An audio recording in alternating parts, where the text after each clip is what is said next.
Ah, okay. It says live. Yeah. Live. Are we going live somewhere? I don't know. I don't know if it's well, I think I have to press the live to Facebook, but I didn't do that. So this will be sort of as close to live as live can be, I guess. I don't know. What's not live anyway? I mean, I don't know what not live would be. I think live gets the sense you might have an audience on some platform that's watching you stream. Yeah, watching. Well, somebody's watching this now. We are. We are, and these paintings are watching this, and maybe the tree out there's just got the right angle to see your head. So, the game of now, Atlas. Thank you for agreeing to join me now. I have stuff around me like scissors and coins and dice and a passport and bits of paper, but that's just what is. I just thought I'd say that. It might be completely irrelevant, and I'm at this point exploring what the game of now is now for me and for others, and where it might lead, and with unfettered permission to that it might stop after the next hour. That might be it. It might be the end of the game of now. Could be the beginning of something amazing. It's just that openness, and you're the first person I'm doing this with in this format, because you're an inspiration to me. The way you live, your attention, the playfulness, and the playful seriousness, and all the joy that you do. You're an example for me of someone who I think understands what this might be. Exciting, man. Thank you. Thank you. Yeah. What could the game of now be? I mean, ironically, I think one of the reasons that this hits hard for me, I mean, there's lots of reasons. Obviously, we both have a very passionate duty towards now and welcoming people into the moment through gamification. So, but that aside, even if I didn't have open world theater and vicarious in my blood, I've witnessed you, and that's the irony, is over many nows. It's not just this now, it's not just this call, it's the fact that you continually show up to now. And I feel your earnest wrestling with what it can be, and the torturous nature of having vision and some kind of innate drive. So yeah, that's what it is to me. It's partly what happens in the game of now, but a lot of it is the earnest excavation, inquiry, harrowing nature of it playing and knocking around inside you like a spiritual game of pinball inside. I would be honored in a game of now to kind of cast forward important decisions. I think that's always exciting for me when I'm opening a game space, is like the decisions you make now are going to have impact, So for me now, it will be like, how can what we do now define or set in motion something which is going to affect or ripple forward to future games that would make it meaningful for me. I'm very inspired by the paintings in the backdrop. I don't know what they are, but they feel rich. And I think that I've been sitting a lot with mortality, and I read your post about, I can't remember the words, but was it a painter who hadn't painted his piece, and at age 80 he's like, oh, I paint what I can here, paint, and he painted it. So yeah, I have that in me too. Like, I've got to write the book. I don't have to be entertaining. I have to write the book Mythos Sapien. I have to set up the framework of Vicarious. I have to establish the training academies and gymnasiums for open world. Like, it's so as much as the game of now is about now, it's also the romantic poetics of what it might be. Even if I remember as a kid watching The Neverending Story, and that boy goes into the not a library, bookstore, and there's all these old books, and that an artifact from another time, and the voice across generations. And I remember then many years later, as a teenager, fascinated with drama. Like theater for me always had this dusty musk of like magic imbued in something acceptable, but was really rebel work. It was really outside. It was really something that could pull apart the decency of society. And I was excited by it. The jongleur, the jester, that kind of arcane knowledge. And so I remember in Sydney, Australia, going to some kind of bookshop. I can't remember, it was like theatre or some sort of bookshop, and looking. I remember I picked up a book that had no picture on the cover. It was just like soft cover. I'm not sure if it was black or red, but it was like. So that's what I would love to do, is to make a print of some kind that possibly becomes a book a page in your book, or possibly becomes a card in a game, or possibly is picked up by a teenager in 40 or 100 years time, and they're like, oh shit, there was like crazy work going on that is like almost indecent. It's almost forbidden to look at this now. That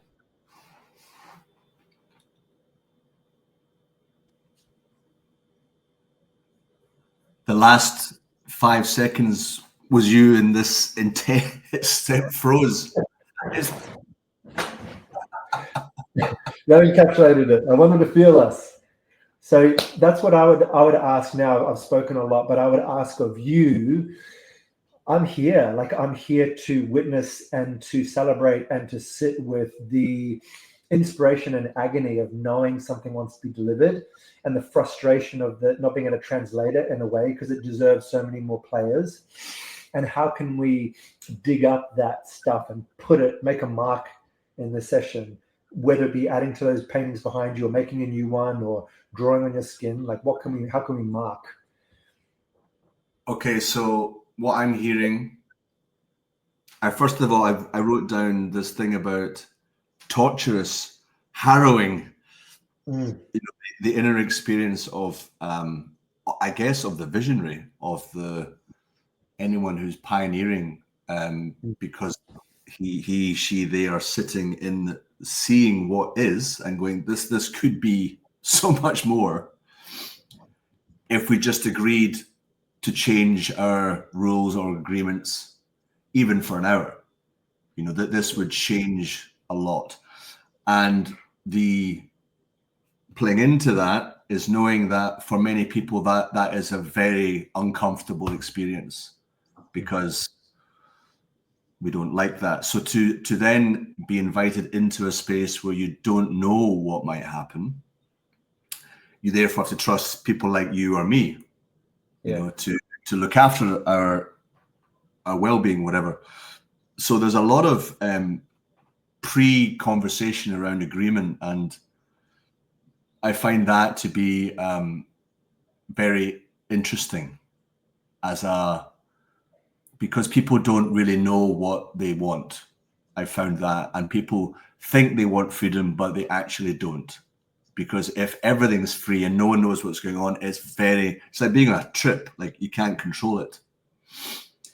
So this movement into the flow, into letting go, is something that you know really well. So one of my questions now is, anybody watching this, they might say, well, are they playing now? Are they playing it now? So how do we know when we've started?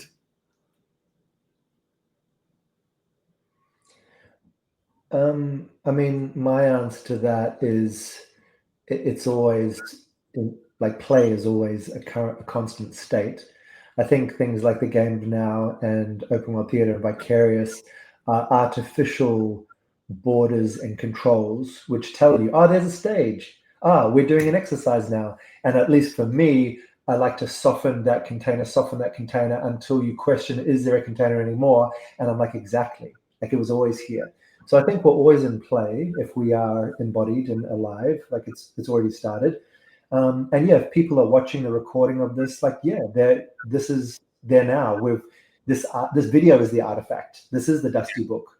And who knows how this will be encoded? Maybe AI will get a transcript and they won't see our faces, but these words will be passed on in some other form in the future. So yeah, they are playing. And I would say it is the musical composition of existence that you exist, you ripple out, and that inevitably adds to the chorus, to the musical stave of life. And we don't know how it's read. Like, are disembodied beings playing this right now? Maybe. Is the content of my words as important as the notes I'm speaking? Maybe it's just and that reverberates something which is a ripple through the nervous system of a collective organism that we're part of. Like, I don't know, but Yeah. I think interest, like, are you interested or is this boring? I mean, you and I have talked about these sort of things many times. Like, what is the edge for us now? What's exciting for you? Or are you resisting being too cognitive in your mind? Like, how can we embody that? Yeah, just as you were speaking, it was about feeling. It's about feeling, and that for me, what I'm aware of is that when I am in the presence of someone who is playful or imaginative, that's where I go. So I actually leave the body. So I saw this cafe in India where people are listening to music, that our voice became music, and then a plant just went like that, wing, like it kind of went blossomed, and people went, "The fuck was that? How did that happen?" So it's like this potential for any kind of present sharing and playfulness, and can cause anything. So if you're listening to this, you might decide to make the phone call that you didn't want to make. So do it now. Do it right now. Do it now. Yeah, it inspires me about the weird, the wayward. I think that it's so important to not make sense. And yet the irony of making sense often being in our minds and not in our senses at all. So yes, you said it's feeling. It's like, how does the impulse want to be felt beyond what's sensical? And it's important we fray the edges of our network, like not just have a Zoom call as a work call, not just have an email as a transaction, not just have, all of those containers are continually pruning the wilderness of our interconnectivity. So yeah, for me, it's like communications that don't make sense, but adding it into the cacophony, because we deeply need a wayward mesh to knit. I got two guitars here. Two guitars. I got two guitars. One's a left-handed, one's a right-handed. So, well, this is a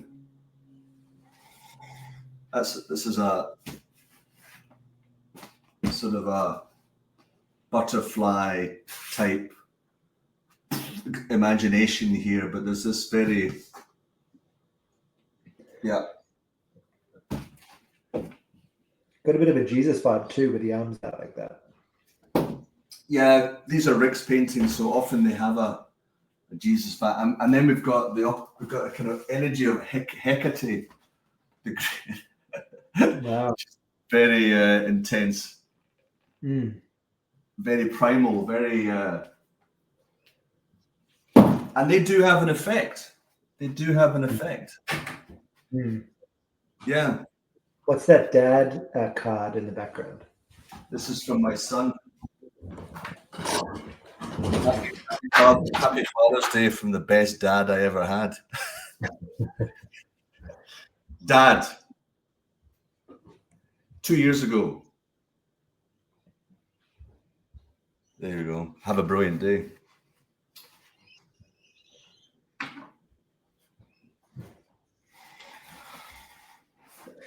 How much of your fatherhood is driven by the duty because it's right, and how much is driven by appreciation of the preciousness of passing something on through generation, or just some?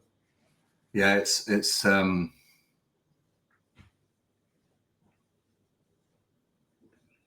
he stayed with me the last week mostly, And there was times when he was just sleeping and I'm watching him looking and like going, what I'm seeing is so beautiful.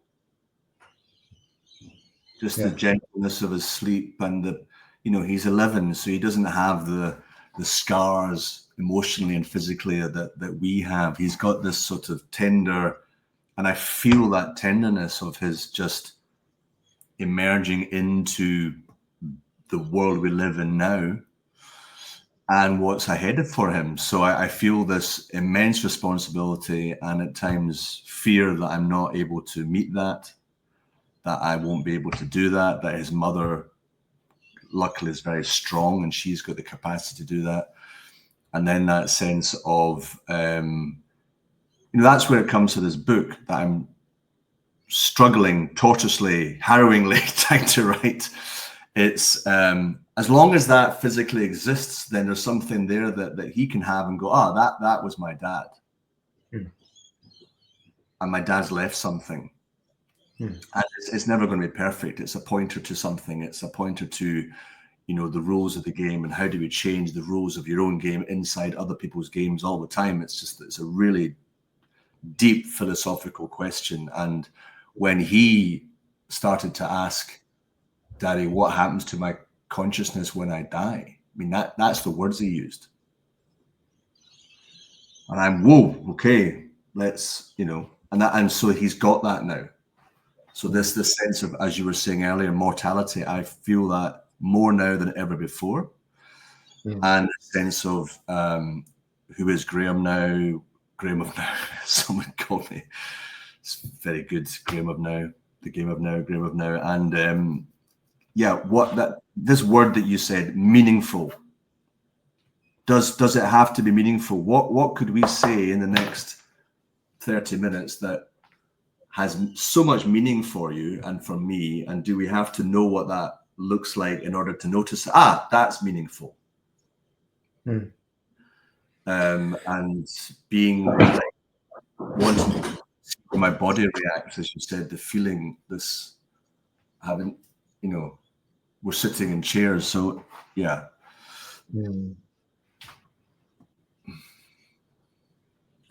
Well, what do you care about? Like if you soften from the brain down into the body, feeling your throat, feeling your heart, coming into your back spine, down to your tailbone, into your balls, into your jaw, like what do you care about? What could you say to me or ask of me? What could you do? Like what is alive, not just rote time? I really sense that in a way, I really care about vicarious the game, because that's when I first remember crying about that when I heard about that concept, that you're doing it, because I saw that, but you were doing it. So it's like many times I feel like I'm like more like a field. It's I don't know.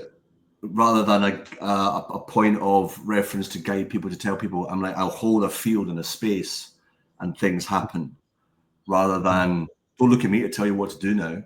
I'm just here holding this and I will respond in that way, but I will always be frustrating because people want to grab me and just say, just be that and just stay like that. And say, well,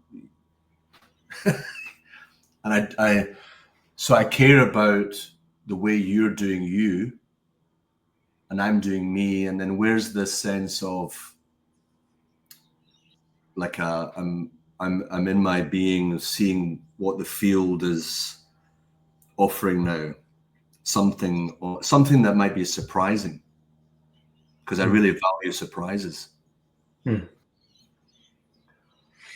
What's alive in me, in my body, my heart, my frustration? I think that when love is paired, or when love perceives the blocks of untruths, there's a frustration, and the frustration isn't an attack. It's a loving call out of the avoidance or out of the lie into the true form.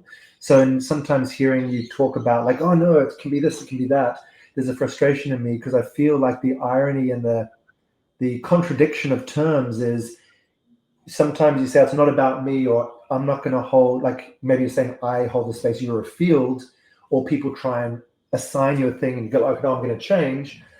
Even though that seems to be like you're not interested in your identity, I think it anchors or puts attention on your identity. By you continually pulling the rug out of like, oh, it could be anything, you're denying what it is. So that's just my frustration, my reflection is like, be willing to be important. Be willing for people to project you as a role, as a guide through the game of now. Be willing in the mystery of unfathomable uncertainty to hold a constant, because otherwise the whole thing becomes about your identity not committing and changing and da. So that's my feel. It's like, if you're truly not interested in your identity, let people assign you an identity. Let me just sit with that. So what would you like my identity to be now?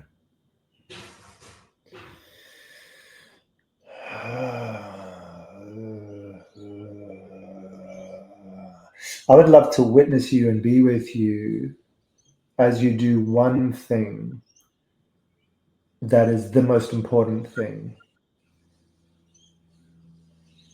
I would love to define and land the entire game of now into what we can do in the next, half an hour. I'd love to witness you, even if it's like, I don't care what it is, slowly writing a poem, doing a painting, drawing something in your skin. Like, I would love you to not go into the plethora of possibilities and always be dizzy with uncertainty about what it is, but just choose one. Just choose one thing to do with me now that I can witness you in, and I will witness you because you are the biggest devotee of the game of now.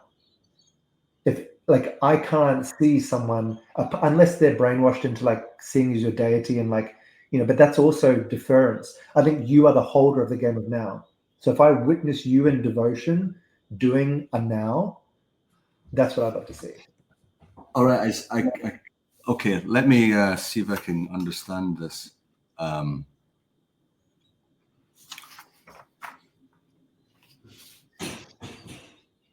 So I heard the word devotee and witnessing. Yeah. So one of the things I'm aware of is like I know at some point the game of now became my life. So it was at first an inquiry, then it became my life, and then suddenly everything is gamified. So I'm living an adventure game. And I can forget that. And I'm back living a life as a person doing a job or whatever. Whereas when I remember the game, then it's alive in me, and that I choose, and it doesn't mean that you choose or anyone, but I choose to then see the game of now as a playful spirit that is that came to me, that said to me, "Hey, I'm gonna play with this guy," and I just have to ask, okay, what is the game of now? And then when I see the images, I just follow them religiously or devote that, and then it becomes this way of framing imagination and what's coming and courage, which seems to be here. Like, can I, and so my right hand is constantly going to this. So I allow that to happen, and I throw these out, and then so we have two of these. These are 12-sided dice. I have a lot of dice because I love dice because they actually allow randomness, and they allow a group to make decisions without it being the fault of one person. Arguing about what to do. Can we just agree that the dice decide? Yes, great. We let go of any kind of. So they are. God does play dice, and therefore, if I'm inviting you to play with me, okay. So did you want the left or the right? Right. The right. Okay, that's the blue one, and I'm the yellow one. So we are two 12. There's 12 elements to Atlas right now. There's 12 elements to Graham. In fact, no, you're a 9-sided dice. This goes from 0 to 8. Mm. Is that right? 1, 2, 3, 4, 5. Sorry, 10. 10. This is 10. This is 5 and a 5. Mm-hmm. I don't think I have ever rolled this. Okay, so this is meaningful. This is the first ever roll. So, and my invitation is like, what is, and I know what's happening in your life in the background and what you want to share or not, but what are the meaningful things in your life right now? And I think that because we're both good with words, there's something about, I've got 12 words, you've got 10. But we don't do it like, let's just write 10 words. Let's, yeah. Well, I'm offering you like that. These are the elements in play right now. There's you have 10, I have 12. There's words. There's meaningful. This word meaningful, devotion. What if we can both devote so much attention to now? What might come out of that? That that's a thing that can be shared, whether it's a poem, whatever, honoring the now.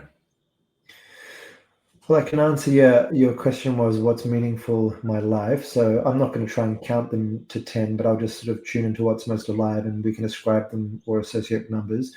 I mean, one is very alive is Elijah, my 22-year-old son. I've just been with him in Melbourne going to an open day at a university. And yeah, just this idea of accompanying him. It's kind of like the next first day at school kind of moment, him planning his adulthood. And yes, that's alive.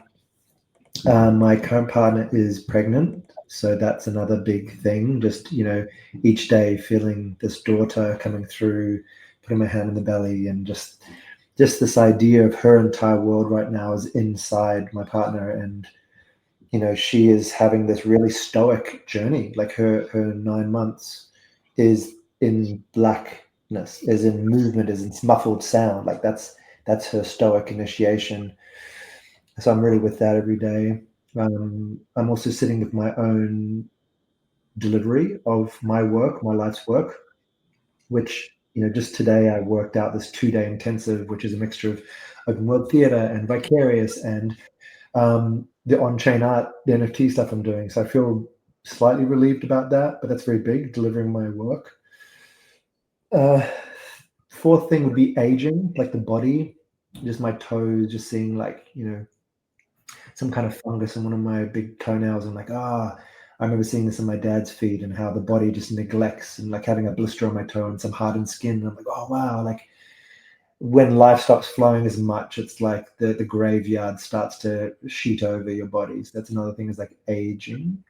4. 5 is the psychology of community and belonging and really trying to get beyond the addiction to wanting to be meaningful to a particular group of people. Because, some of my best friends I may have yet to have met. Like it's not about me creating a hierarchy of people I need to impress, but I still try and do that. So that's, just the addictive psychology of belonging is something I'm wrestling with. Human pleasures, just like I'm liking drinking coffee at the moment. And I'm like, if I was to die, if I knew I was dying, what would I want? And I'd probably just eat my favorite things and just like, fuck, like I get to consume this. This is wild. Like I believe that we live beyond our body. This is my personal feeling. But even if I did continue, I wouldn't be able to have my yogurt and blueberries and things. So yeah, just hedonism of sensory things being an indulgent, but also like a basic human, not a human right, but a human function. And the last thing that's alive in me is becoming human and becoming real before I die. I think that I live so much in concept and potential that I often don't feel embodied, or I don't do a real thing. I talk about things, or I don't feel grounded. I know I'm going to travel and go somewhere else. Like it's all so ephemeral and temporary. So I'd love to feel grounded. I'd love to feel in my body. I'd love to feel part of a community and a place, a sense of place.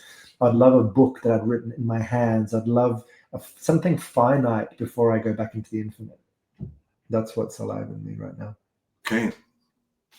I mean, if I had the book, that would be 8. 1, 2, 3, 4, 5, 6, 7, 8. Oh, no, 9.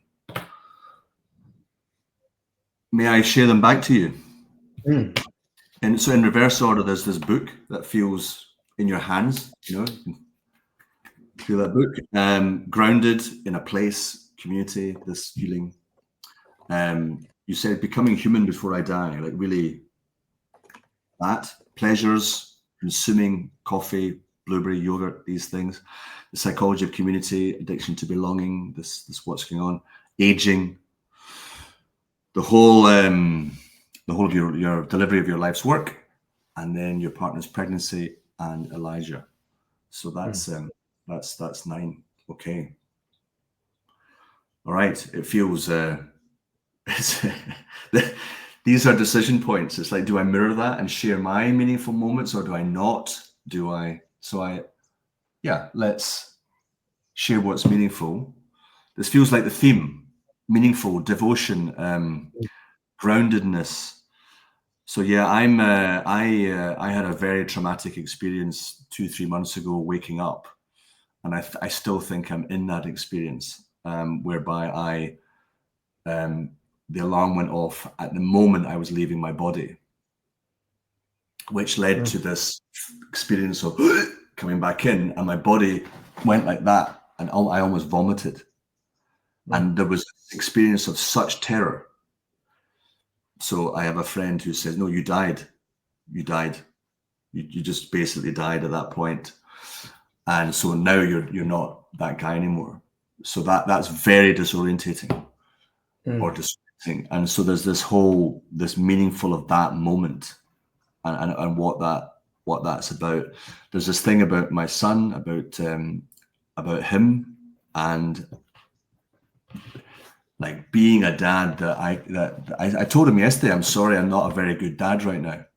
I know I'm not very good. I'm slipping in. I'm a bit lazy. I'm not showing you what I perceive a dad could be, and I'm sorry. So there was this very tender moment when he was just sort of shrugging. He's like, "Yeah, but you're my dad."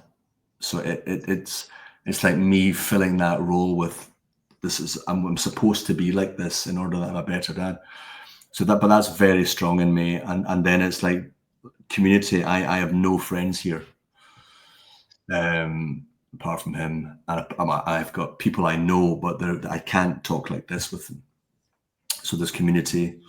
There's this book, which 19 years of attempting to start and finish it, and it's taking me to places that are the memories of this. Like I've even written in the introduction, like it might sound at best weird, at worst deranged, what happened. But I'm still here. I'm still functioning. I'm still sounding sane.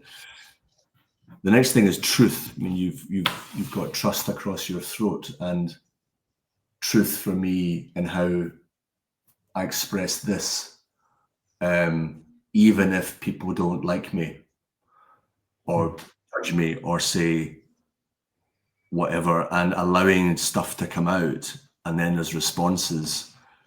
There's a part of me that runs away, doesn't want to face the response that comes when I speak the truth, because I end up in constant debates about, well, that's just a perception and what's real. I'll take your aging. I'm like I go for a jog for 15 minutes and my body's like, whoa, like my ankles, and my God, I used to be an athlete. And there's that whole, come on, There's right now this very strange feeling in me regarding social media and algorithms and how sick it is. Something in me just wants to vomit every time I look at what's happening, what people are doing. It's like this is the exact opposite of what I want to see. There's nothing real here. There's nothing that comes from this devotion to love. It's packaged vomit. But there's some gold in there, of course. And so there's this, how can I come off social media and just do what I do and trust life to give me the resources I need?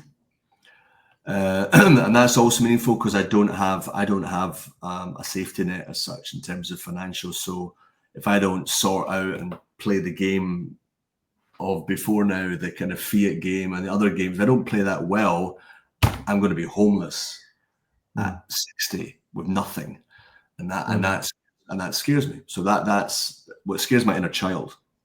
Doesn't scare the kind of other parts of me that are like quite looking forward to that. So my inner child goes, we don't want that, thanks.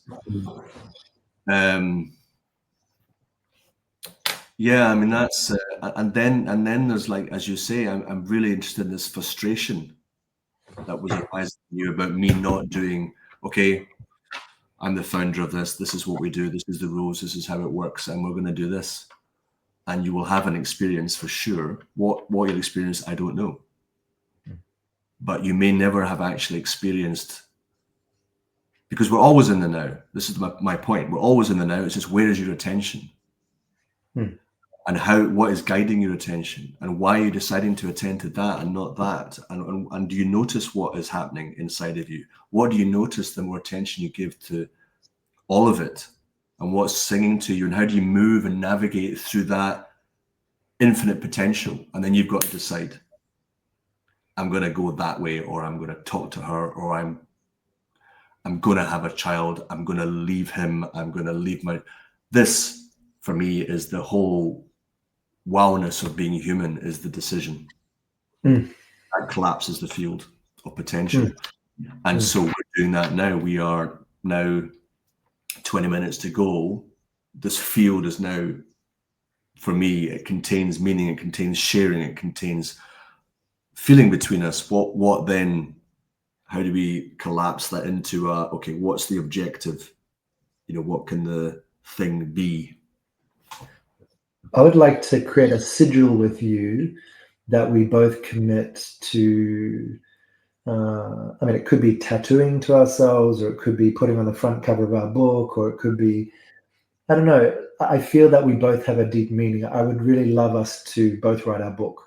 And right now, hearing you talk, I'm really inspired to even have like a book writing club. I can open up to a few friends, no more than like 5 people. And, once every couple of weeks, we just jump on a Zoom call, share where we're up to with our book, listen to each other, and then keep writing. I think the book would be amazing for me to have written my book. You'd write your book. That's the thing that's alive for me there.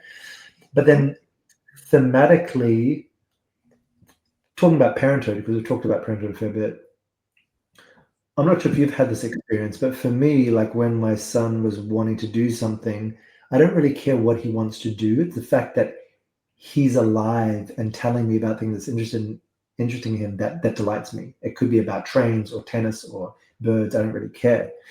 So if I was to look at the parental role being like God looking at us, or even society looking at us, I don't think it matters so much what comes out of our mouths or from our pens. It's not so much the book. It's the fact that we care and we are earnestly wanting to do something meaningful. Like that state of being is the gold. Just like the state of my son being interested is the goal, is not the thing. So I think, I would love the sigil that we create to signify to men who are earnestly trying to do something meaningful, which I think is fucking beautiful. We've maintained some sense of awe and devotion when the modern society often leaves us dilapidated and apathetic by this age. So that would be my calling, is like, beyond this call, I'd love to commit to somehow helping each other finish this book, our respective books. And in this moment, in the next, 18 minutes, it could take 3 minutes, doesn't have to take 18, but creating some sigil or image or something which represents that devotion, that we're trying to do our thing. We're trying to sing our song, paint our picture. And then committing that however it comes, that sigil is going to be put somewhere important. Not because I'm important, but because the concept of someone trying to do their thing is important. Thank you. Let me just see if this works. Does that work? Can you see that? Yes, I see it. There you go. Look. So it's like, you know, I've got a dedication to my son, and then I've got, this is what I've got. So I've got, and that's it. And it's like, I've got, with Google, you can do a journal while you're writing. So I'm writing a journal at the same time. I've got my notes and I've got something about something else. But it's like, stop sharing. How do I stop sharing? Remove. Can you start a document now? Yeah. Mythosapien. Mythosapien. Yeah.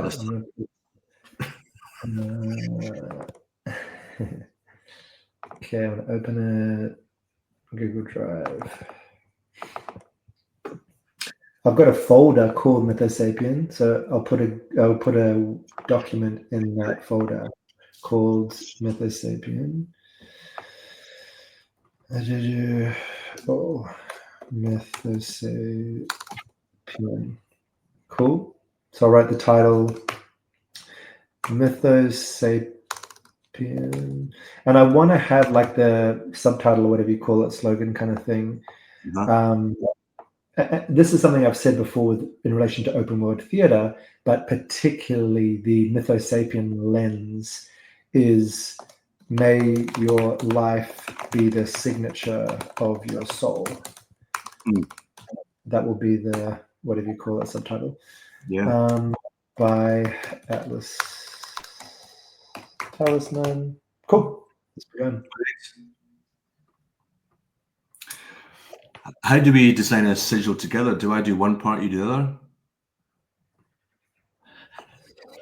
Yeah, why don't we intuitively, maybe I'll grab a pen or something and we can maybe intuitively just jam for a second, then show each other things and combine them and then distill it down to a simpler version that has the two. I'm going to outline these dice. Nice. Well, I'm going to get a pen. Well, I don't have to do a pen. I can do it. I mean, right now I don't have a pen, so what I'll do is I'll just use my computer. Yeah, so I've got Photoshop 40 pixels. I rolled the dice, and yours was a 2, and mine was a 10. So it's a 12. I just want to say while we're recording, and anyone's listening to this, when anyone talks about 1111, you know, or these kind of, and I really feel sorry for 1110 and 1112. I have this whole inbuilt, imagine you're 1110 and going, you're 1110 and 59 seconds. You're like, fuck, if I just 1 second and I get all the attention and I've got to sit in the shadow of this thing forever. I think 1112 is more tragic because 1110, you're like, oh, it's about to be 1111. So there's still excitement. If you look at your phone and it's 1112, you're like, oh, damn it, I missed it. There's disappointment in 1112, I think. So this, when I'm playing the game now, these kind of things often happen. And that, for me, when I have these kind of strange insights or weirdness coming, that's when I go, I never have that thought before. I love it. I love that. Having a celebration of 1112. Like banners at a party. Right. That's a... I'm creating my sigil now, by the way.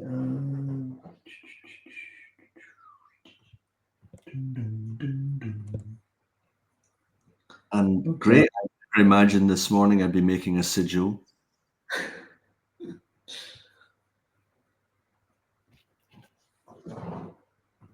Interesting.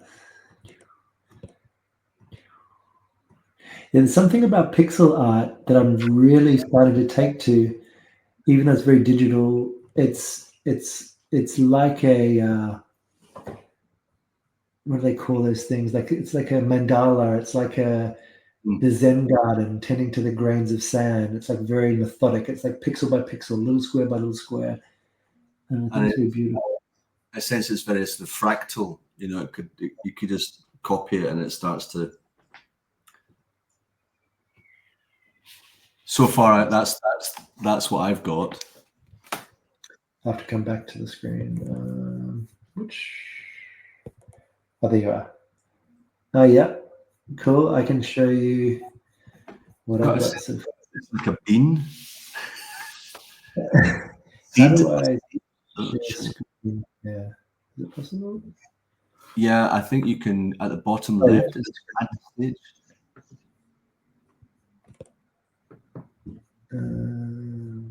Entire screen. Yeah, that's what I want. Sure. Can you see my screen? Add to stage. There we are.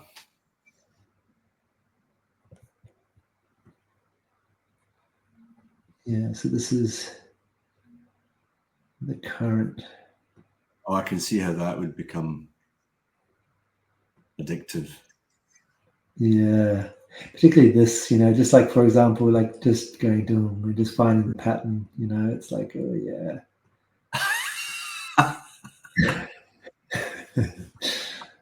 That's cool. Anyway, yeah, that's what I'm working on.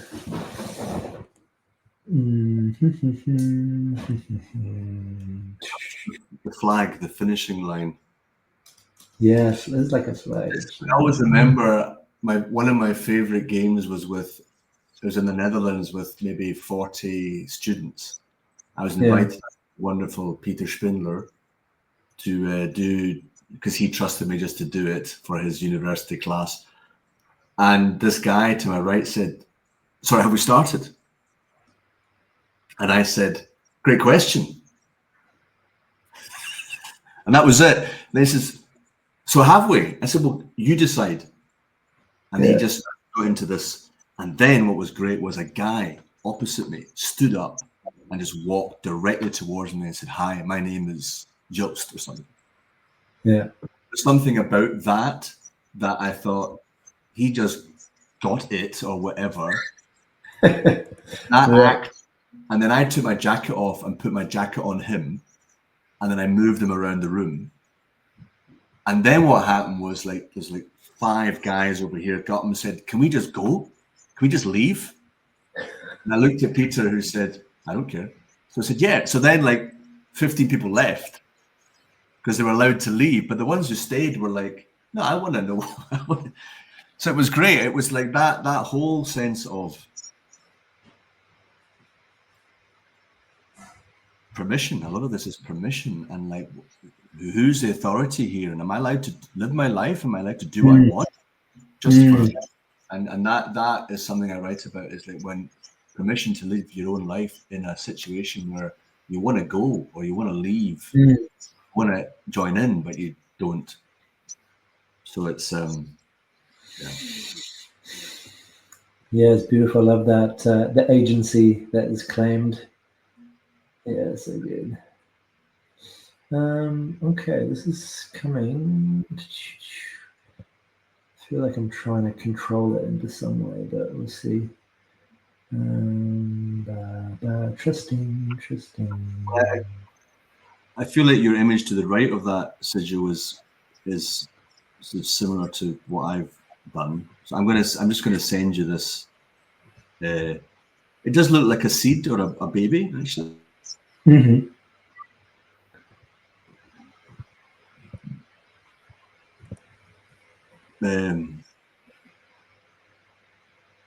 Yeah, I feel like I'm. All right, I'll send you what I've done. I feel like that's somehow complete.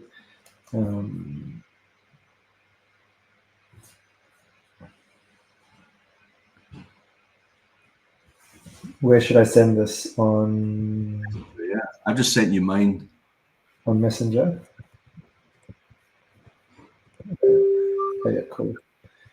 I'll send you mine here. Desktop.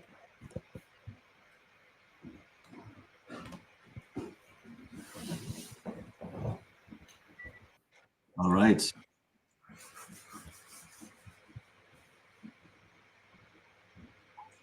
Received. Okay. Okay. Okay.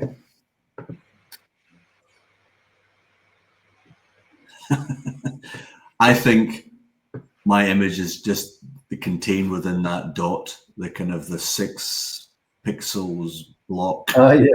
the flag. That will do. That's in there because that's 6, which has a relationship with 12, given the dice with 12. There we go. Yeah. Does that feel satisfying? I think there's 2 parts that make it satisfying. I think the moment of creation needs to be earnest and it's a form of prayer, like are you showing up to the prayer? And I think, it was meaningful for me. Like I was really listening and trying to create something that was significant. So that is satisfying. And then beyond that, it's like the application of it. If we just go off and forget it and never happens, that would be a bit unsatisfying. So it's like, how can that land in an important way?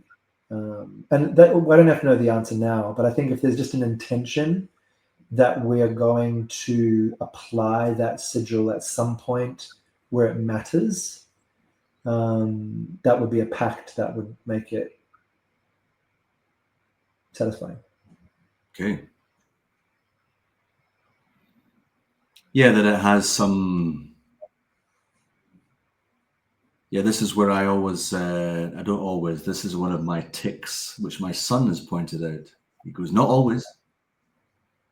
Sometimes. Sometimes there's this thing of being attached to something, gotta do this, gotta keep this alive. And therefore there's this balance of attachment for a time and then letting go. Otherwise you're just burning and restarting again and again and again and again and again. And there's something about the honoring the movement and the melody, as it were. Like we've initiated something today, and something is alive in the world, and where that goes, who knows where that sigil could end up. I think the thing that's important for me as well is like, I agree, being attached is often unhealthy.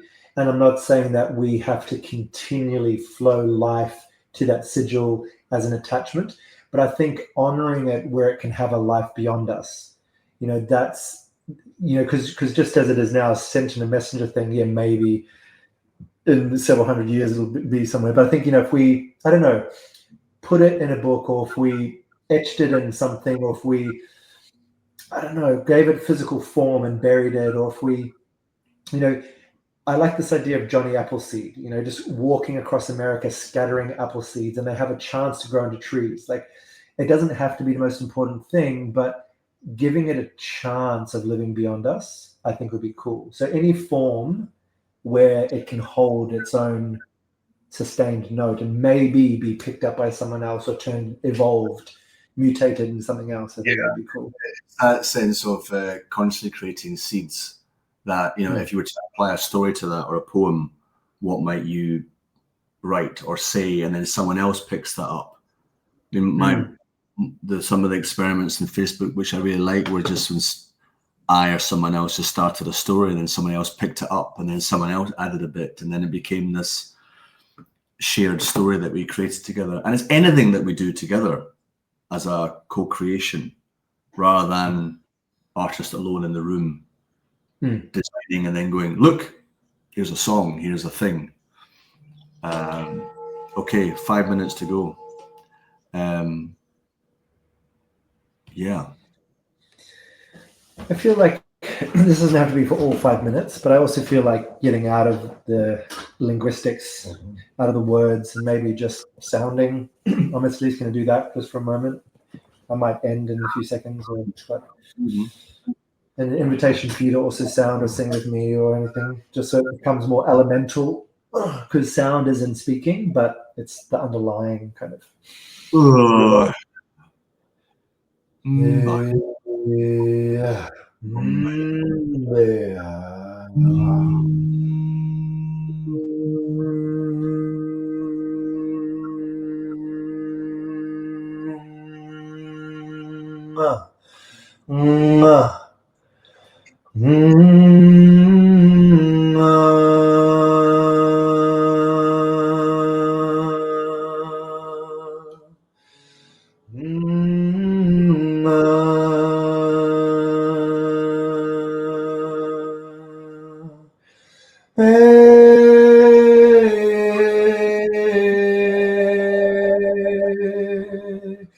ma.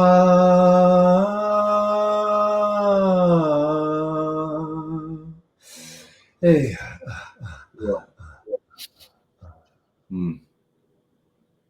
Hmm. Mm-hmm. Yeah, I really felt the emotional significance that came through while I was singing was honoring you at the altar of your work, just like singing to a brother who is showing up for his work. And just, yeah, as I was singing there, the kind of meaning that just emerged in my heart was singing to you in honor that you are showing up to the altar of your calling. So, yeah, that's what was in the song for me.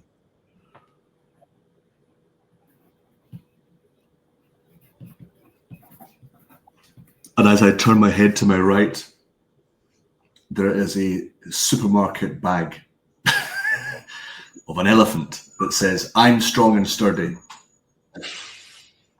Yes. Yes. And it's the eyes. I've got to show you. It's the eyes of the elephant.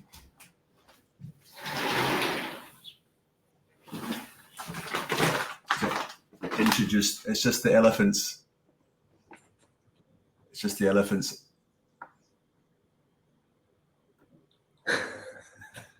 It knows. It knows something. Yeah.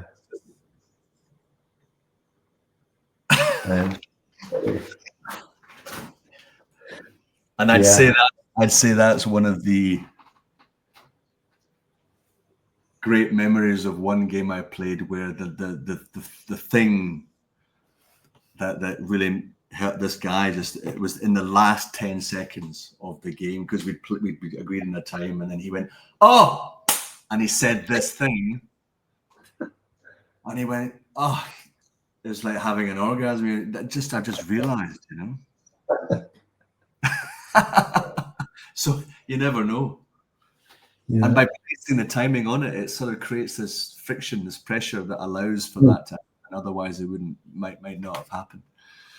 Great, Atlas. Beautiful. The physics of the quest. Yeah, the physics of it. Yeah. Time. Yeah. Thank you, brother. Thank you for playing. Thank you for welcoming into your work. Enjoy your evening. And one thing I was going to say is like, as I do this, it'd be like, can you think of one person who might do this with me? Not to tell me that, just like one or two, or people like, and I'll put it on the Game of Now thing, and I'm building the Game of Now website, and again. So yeah, that'd be great.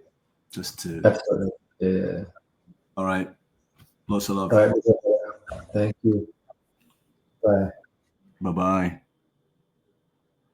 Okay, thank you. Atlas, it says 58 minutes and 18 seconds, so I'm going to stop at 59:59. There's something about being almost there, like the 11:12 thing. Almost there. You're almost ordered perfect, but you're not quite. And it's that longing for the perfection which will never happen. There we go. That was the end of the game, really, at 58:47.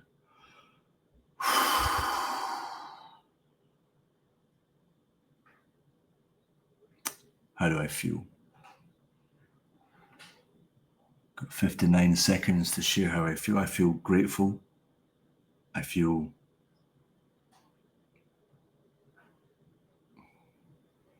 the sadness somehow. Yeah. The not knowing. Yeah. But this was done. It was done. It was done. That's the name. This happened. Okay. 20 seconds to go. Breathing out. Breathing in. Ending recording in 9, 8, 7, 6, 4, 3, 2, gone.